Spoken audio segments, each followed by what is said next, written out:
Në shtëpinë e Big Brother Kosova, pas incidenteve të mëparshme, atmosfera ishte elektrizuese.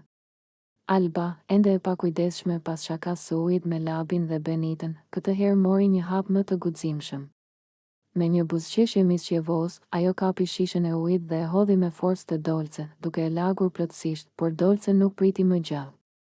E shokuar dhe e zemëruar, ajo reagoi menjëherë, i fut një shpull Albes. Në një sekond, tensioni shpërtheu në maksimum. Dhomat e zakonshme të shtëpisë u mbushën me britma, të qeshura nervoze dhe sharje të ndërthurura. Banorët e tjerë u hodhën menjëherë në veprim për të ndërhyrë dhe për të ndarë dy personazhet kryesore të kësaj drame. Labin dhe Benita përpiqeshin të qetësonin situatën, ndërsa disa të tjerë qëndronin në krah të Albes ose Dolce, duke e bërë kaosin edhe më të madh. Ndahuni. Nuk mund të vazhdohet kështu, bërtiste një banor, duke i vendosur duart mes dy shokëve të zemëruar.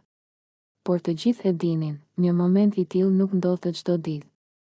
Ishte përplasja e ujit, shpullës dhe emocioneve të grumbulluara që tregonte realitetin e paparashikueshëm të shtëpisë së Big Brother. Alba, me fytyrën e kuqe nga shpullës, kuptoi menjëherë se shakat e saj kishin kaluar çdo kufi. Dolce, ende e tensionuar, nuk mund të ndalonte së mbrojturi dinjitetin e saj.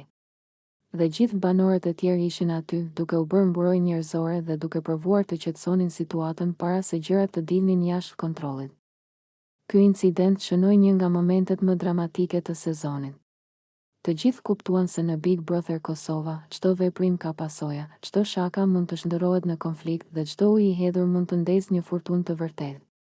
Dhe ndërsa banorët vazhdonin të ndërhynin dhe të qetësonin situatën, Alba dhe Dolce e kuptuan se një minutë pakujdesje mund të shkaktojë një ditë të tërë dramatike.